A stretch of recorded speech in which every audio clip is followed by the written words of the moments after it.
नमस्कार दोस्तों।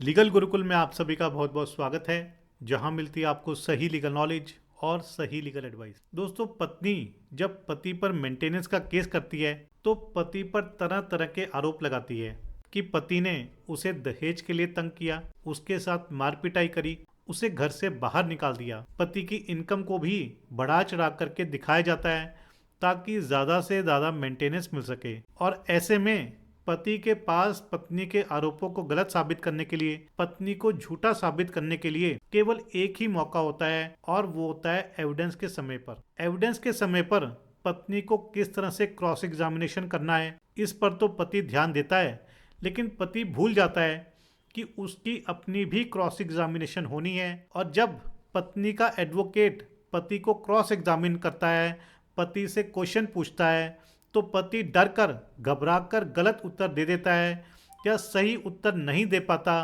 पति कंफ्यूज हो जाता है, जिससे पति का केस कमज़ोर पड़ जाता है। दोस्तों, आज के वीडियो में हम बात करेंगे कि मेंटेनेंस के केस में क्रॉस एग्जामिनेशन के समय पर पति से क्या क्या सवाल पूछे जा सकते हैं और पति को कैसे उन सवालों का उत्तर देना है। दोस्तों, वीडियो बहुत ही इंपॉर्टेंट है, इसलिए आपने वीडियो को अंत तक ज़रूर देखना है। और यदि आपने अभी तक चैनल को सब्सक्राइब नहीं किया है तो चैनल को सब्सक्राइब कर लीजिए, साथ ही नोटिफिकेशन बेल आइकन दबा दीजिए। इन केस आपकी कोई भी लीगल समस्या है, लीगल प्रॉब्लम है, तो वो आप मुझे भेज सकते हैं। यदि आप अर्जेंटली मुझसे बात करना चाहते हैं, अपने मैटर को डिस्कस करना चाहते हैं, तो आप कॉल मी फॉर एप्लीकेशन का इस्तेमाल कर सकते हैं या ईमेल से मुझसे 1-to-1 सेशन की अपॉइंटमेंट ले सकते हैं। दोस्तों, सवाल जवाब और क्वेश्चन आंसर पर जाने से पहले मैं आपको बताना चाहूँगा कि क्रॉस एग्जामिनेशन के दौरान पति को कौन सी बेसिक चीज़ों का ध्यान रखना है। देखिए, सबसे पहले तो ये कि पति ने घबराना बिल्कुल भी नहीं है, क्योंकि जब भी क्रॉस एग्जामिनेशन होता है तो विटनेस घबरा जाता है। क्रॉस एग्जामिनेशन का माहौल ही ऐसा होता है, क्योंकि पूरी कोर्ट होती है, सामने जज साहब बैठे हैं, ऑपोजिट काउंसिल भी है। ऐसे में अपना मानसिक संतुलन बनाए रखना, अपने आप को कूल रखना बहुत ही मुश्किल हो जाता है। पति हर चीज़ को लेकर के कॉन्शियस हो जाता है, उसकी सोचने समझने की शक्ति कम हो जाती है, जिस करके पति और ज़्यादा घबरा जाता है और पत्नी के एडवोकेट के सवालों से डर जाता है और गलत बयान दे देता है। फॉर एग्ज़ाम्पल, अगर पति से पूछा गया हो कि क्या आपने अपनी पत्नी पर हाथ उठाया, तो अगर आप गुस्से में होंगे, अगर आप कंफ्यूज होंगे, तो आप ये बोल सकते हैं कि हाँ, मैंने पत्नी पर हाथ उठाया, लेकिन गलती पत्नी की ही थी। अगर आप ऐसा जवाब देंगे तो कोर्ट में ये स्टेटमेंट आपके खिलाफ जाएगी, पत्नी के केस को मजबूत करेगी। दोस्तों, दूसरा बेसिक पॉइंट ये कि अगर वकील आपसे एक ही सवाल को बार बार पूछता है, सवाल के स्ट्रक्चर को चेंज करके वो नया सवाल बना देता है, लेकिन सवाल का एसेंस यानी कि सवाल की आत्मा वही रहती है, यानी कि एक ही सवाल को अलग अलग तरीके से पूछा जाता है, तो आपने उन सभी सवालों का आपका एक ही जवाब होना चाहिए, अलग अलग जवाब नहीं होना चाहिए। दोस्तों, तीसरा बेसिक पॉइंट जो आपने ध्यान रखना है कि आपने ना तो गलत जवाब देना है और ना ही पूछे गए सवाल से ज़्यादा जवाब देना है, क्योंकि बहुत बारी विटनेस जो चीज़ पूछी गई है उसका जवाब तो दे देते हैं, लेकिन अपनी तरफ से और इन्फॉर्मेशन जोड़ देते हैं जो कि पूछी ही नहीं गई है, और वो इन्फॉर्मेशन केस को कमज़ोर कर देती है। जैसे कि अगर वकील ये पूछता है कि आपकी इनकम या तनख्वाह कितनी है, और आप कहते हैं कि मेरी इनकम कम है, लेकिन मेरे पास कुछ सेविंग्स हैं और मेरे परिवार वाले या मेरे माता पिता भी मुझे मदद करते हैं फाइनेंशियली, तो ये आपका गलत जवाब है। दोस्तों, यहाँ आपने सही उत्तर तो नहीं दिया, लेकिन आपने कुछ ज़्यादा ही बोल दिया जो कि आपको नहीं बोलना चाहिए था, क्योंकि ऐसे में एडवोकेट ने आपकी इनकम पूछी, लेकिन आपने अपनी इनकम के बारे में जानकारी नहीं दी। इसके अलावा आपने अपनी एडिशनल इन्फॉर्मेशन बता दिया कि आपके पास सेविंग है और आपके परिवार वाले या माता पिता आपको फाइनेंशियली मदद करते हैं, जो कि आपसे पूछा ही नहीं गया था। इसका सही जवाब यही है कि मेरी इनकम 30,000 या 40,000 जितनी भी इनकम है वो आप बताइए, और मेरी बैंक स्टेटमेंट इससे मेल खाती है, आप इतना ऐड कर सकते हैं। लेकिन आप इसे और भी स्पेसिफिक रख सकते हैं। आप केवल और केवल इनकम के बारे में बताइए, कुछ और बताने की ज़रूरत नहीं है, क्योंकि कुछ और पूछा ही नहीं गया है। दोस्तों, ये तो थे कुछ बेसिक पॉइंट्स जो कि आपने क्रॉस एग्जामिनेशन के दौरान ध्यान रखने हैं। अब हम जानेंगे क्रॉस एग्जामिनेशन में पूछे जाने वाले जो पॉसिबल क्वेश्चंस हैं और उनके सही आंसर्स क्या हैं। ये क्वेश्चन आंसर केवल आपको एक आइडिया देने के लिए है कि किस तरह से आपने क्वेश्चन आंसर को फेस करना है, उनका आंसर कैसे करना है। सबसे पहला पॉसिबल क्वेश्चन ये होगा कि आपकी पत्नी कब मायके गई। दोस्तों, यहाँ पर पति ने बिल्कुल exact specific time date year बताना है जब पत्नी मायके गई।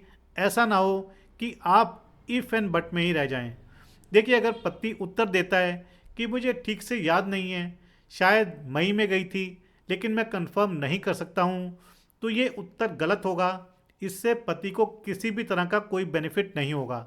बजाय इसके आपको सही उत्तर बताना है कि मेरी पत्नी फलाना फलाना डेट पर सुबह इतने बजे अपने मायके चली गई थी। इसका मतलब है कि आपने स्पेसिफिक डिटेल देकर के बताना है पत्नी कब गई। और आपको तारीख अगर याद नहीं है तो आप ये कह सकते हैं कि मुझे एग्जैक्ट डेट याद नहीं है, लेकिन 2023 में मई के महीने के दूसरे सप्ताह में पत्नी मायके चली गई थी। दोस्तों, अगला सवाल जो आपसे पूछा जाएगा या जा सकता है वो ये कि आपकी पत्नी अपने मायके क्यों गई। दोस्तों, ऐसे में अगर पति ये कहता है कि मुझे नहीं पता कि पत्नी कब मायके गई, पत्नी खुद मायके चली गई थी, तो ये आंसर सही नहीं है, ये एक गलत उत्तर है। पति को सही उत्तर देना है और बताना है कि मेरी पत्नी अपनी मर्जी से मायके गई थी। हमारा मैरिड लाइफ में कुछ छोटा मोटा कन्फ्यूजन चल रहा था, इशू चल रहा था, लेकिन मैंने कभी भी उसे घर छोड़ने के लिए मजबूर नहीं किया।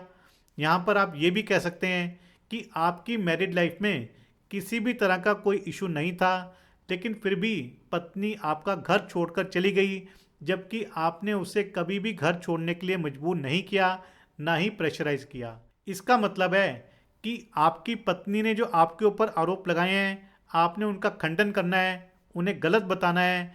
अगर पत्नी ने मारपीट के आरोप लगाए हैं तो आपने स्पष्ट कहना है कि आपने किसी भी तरह की कोई मारपीट नहीं करी है, और इसका प्रूफ यह है कि पत्नी ने पुलिस में उस दिन या उसके कई दिनों तक या महीनों तक कोई भी शिकायत दर्ज नहीं कराई है। हालांकि ये क्वेश्चन पत्नी के क्रॉस एग्जामिनेशन के लिए ज़्यादा इंपॉर्टेंट है। दोस्तों, अगला क्वेश्चन जो आपसे पूछा जा सकता है वो ये है कि क्या आपने अपनी पत्नी को वापस बुलाने की कोशिश करी। तो यहाँ पर भी अगर आप ये कहते हैं कि आपने कोई कोशिश नहीं करी क्योंकि वो खुद चली गई थी, तो ये गलत जवाब होगा। आपका सही जवाब ये है कि हाँ, मैंने अपनी पत्नी को वापस लाने की कोशिश करी। पत्नी जब मायके जा रही थी तो मैंने उसे रोका, लेकिन वो नहीं रुकी। इसके बाद भी मैंने पत्नी को फ़ोन किया, मायके लेने गया, लेकिन पत्नी नहीं आई। इन सब के बावजूद आपने पत्नी को वापस बुलाने के लिए लीगल नोटिस भेजा और उसके परिवार वालों से भी बातचीत करी, ऐसा आप कह सकते हैं। दोस्तों, यहाँ पर अगर आपने पत्नी को वापस बुलाने के लिए section 9 restitution of conjugal rights का केस किया है तो उसको भी आपने मेंशन करना है। अगर आपने कोई पंचायत करी है या परिवार के सदस्यों के थ्रू उसे बुलाने की कोशिश करी है तो उसे भी डिटेल में बताएं कि वो पंचायत, वो मीटिंग कब हुई थी, कहाँ हुई थी, किसके पास हुई थी, कौन कौन गया था उस मीटिंग में, और उस मीटिंग में क्या लिखा पड़ी हुई थी या उस मीटिंग में क्या तय हुआ था। दोस्तों, इसके बाद क्वेश्चन आएगा आपकी इनकम के रिगार्डिंग, आपकी इनकम कितनी है। ऐसे में अगर पति ये कहता है कि मेरी इनकम बहुत कम है, लेकिन मैं कभी कभी एक्स्ट्रा काम कर लेता हूँ, ओवर टाइम कर लेता हूँ, तो ये जवाब बिल्कुल ही गलत होगा। सही जवाब होगा कि मेरी इनकम 40,000 रुपये या 30,000 रुपये जो भी है वो उतनी है, और इसके परिणाम स्वरूप मैं अपनी सैलरी स्लिप या बैंक स्टेटमेंट पेश कर सकता हूँ। इसका मतलब ये है कि इनकम के क्वेश्चन पर आपने अपनी इनकम को ना तो बढ़ा चढ़ा कर बताना है, ना ही छुपाना है। आपने झूठी इनकम बताने से भी बचना है, क्योंकि कोर्ट आपकी बैंक स्टेटमेंट और आईटीआर की जांच कर सकती है। दोस्तों, इसके बाद आता है अगला क्वेश्चन कि पत्नी के मायके जाने के बाद क्या आपने पत्नी को खर्चा दिया। ऐसे में अगर आप कहते हैं कि नहीं मैंने खर्चा नहीं दिया क्योंकि मुझे गुस्सा था कि वो घर छोड़कर चली गई है, तो ये आपका गलत जवाब होगा। सही जवाब यह है कि मैंने अपनी पत्नी को खर्चा नहीं दिया क्योंकि वो खुद काम करती थी और आर्थिक रूप से इंडिपेंडेंट थी, उसके पास सोर्स ऑफ इनकम था। और साथ में आप ये भी कह सकते हैं कि आप पत्नी को अपने साथ रखना चाहते हैं, अभी भी उसे मेंटेन करना चाहते हैं। दोस्तों, इसके बाद आपसे पूछा जा सकता है कि आपकी पत्नी की इनकम है या नहीं है। इट मीन्स क्या आपकी पत्नी के पास कोई सोर्स ऑफ इनकम है या नहीं है। ऐसे में अगर आप ये कहेंगे कि मुझे नहीं पता लेकिन शायद उसके पास कुछ इनकम हो सकती है, तो ये गलत जवाब होगा। सही जवाब ये होगा कि ये गलत है कि पत्नी के पास कोई सोर्स ऑफ इनकम नहीं है। आपने बताना है कि मेरी पत्नी फलाना फलाना स्कूल में टीचर है या फलाना फलाना कंपनी में जॉब करती है और सैलरी उसकी इतनी है, हर महीने वो इतना कमाती है। ऐसे में अगर पत्नी की इनकम से रिलेटेड आपके पास कोई डॉक्यूमेंट है, कोई सैलरी स्लिप है, कोई आरटीआई से निकाली हुई कोई जानकारी है, तो उसे भी आप कोर्ट में सबमिट कर सकते हैं। दोस्तों, अगला क्वेश्चन जो आपसे पूछा जा सकता है वो ये कि आपके खिलाफ कौन कौन से केस चल रहे हैं। देखिए, ये क्वेश्चन जो है ये ऑन रिकॉर्ड क्वेश्चन माना जाता है। तो ऐसे में अगर आपके खिलाफ केस चल रहे हैं तो आपको उनकी जानकारी देनी पड़ेगी। आप ये नहीं कह सकते हैं कि मुझे नहीं पता, मेरे खिलाफ जो भी केस चल रहे हैं वो झूठे हैं।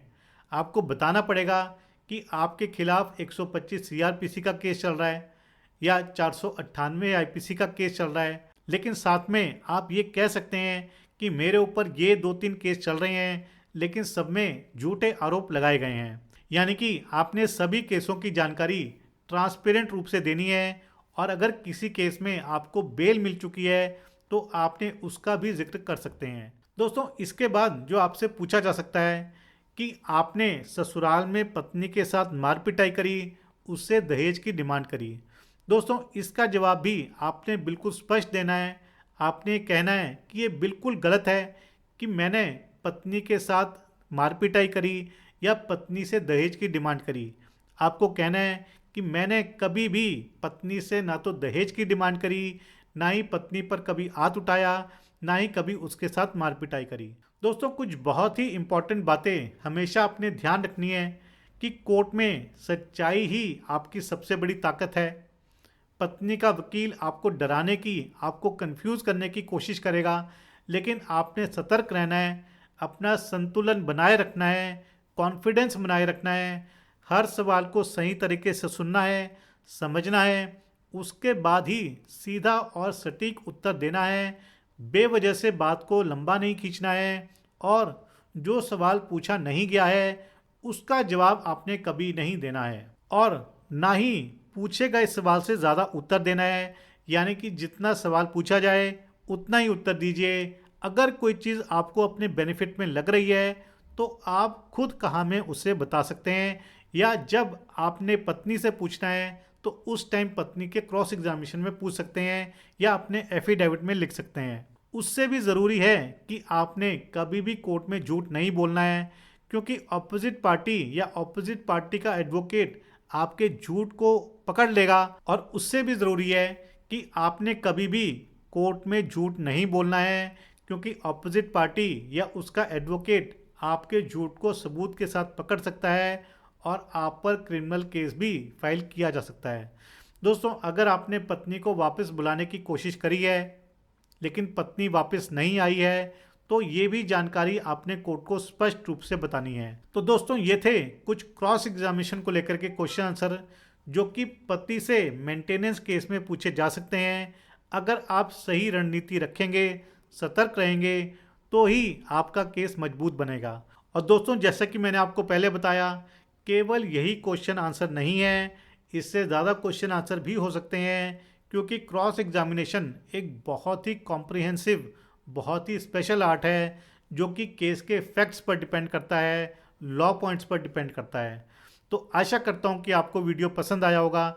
यदि वीडियो पसंद आए तो वीडियो को लाइक और शेयर ज़रूर कीजिएगा। चैनल को सब्सक्राइब करना मत भूलिएगा। अगली बारी मिलेंगे नए वीडियो में नए टॉपिक के साथ। तब तक के लिए धन्यवाद। जय हिंद।